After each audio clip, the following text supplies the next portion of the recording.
আসসালামু আলাইকুম ভিউয়ার্স, কিভাবে একটা প্রেসার মেশিন সেট করতে হয় তো আজকে আপনাদেরকে দেখার চেষ্টা করব।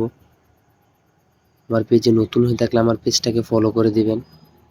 তো দেখতেছেন যে মোবিলটা আমি ভরাই নিলাম। তো মোবিলটা ভরাই নেওয়ার কারণ হচ্ছে আপনার যেতে একটু পাইপটা ধাক্কা দিলে যেতে একটু ফ্রি হয়, তো এই কারণে আমি মোবিলটা ভরাই নিলাম। তো এখানে হচ্ছে আপনার দুইটা হুইস ক্লাম্প রয়েছে। তো দুইটা হুইস ক্লাম্প অনেক ভালো মানের, তো সুবিধাদায়ক। তো আপনার ধরে টাইট দেওয়ার সিস্টেম আছে। তো এখানে তো ভালো মানের হুইস ক্লাম্পগুলা তো একটা লাগাই নিলাম, তো আরেকটা লাগাই নিতেছি।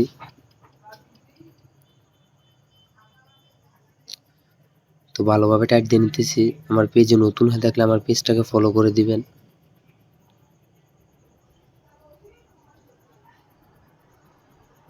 তো আরেকটা আপনার হুইস ক্লাম্প দেখতেছেন, তো ওইটাও টাইট দিয়ে নিতেছি।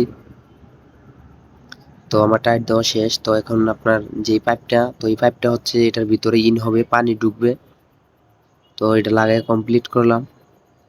তো আমার হাতে যেই পাইপটি দেখতেছেন, তো পাইপটি হচ্ছে আপনার গাড়ি ধোয়ার জন্য। তো পাইপটা একটু বড় মানের দিছে, যেতে দূরত্ব গাড়ি ধুতে পারে। তো যে এটা আমি যেটা লাগা নিতেছি, তো এটাকে বলে শর্টগান। তো এটা আপনার লাগা নিতেছি। তো এটা দিয়ে আপনার গাড়ি ধোয়া হয়। তো এটা দিয়ে বাড়ানো কমানো যায়। তো আমি একটু টাইট দিয়ে নিলাম এটা। তো এখানে হচ্ছে আপনার আউট হবে, পানিটা বের হবে। তো ওই পাইপটা আমি টাইট দিয়ে নিলাম।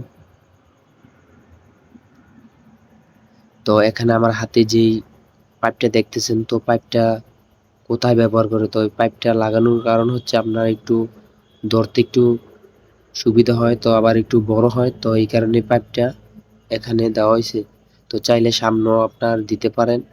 এভাবেই আপনার প্রেসার মেশিন সেট করতে হয়। যদি কাজে কোনো ভুল হয়ে থাকলে কমেন্টে বলবেন।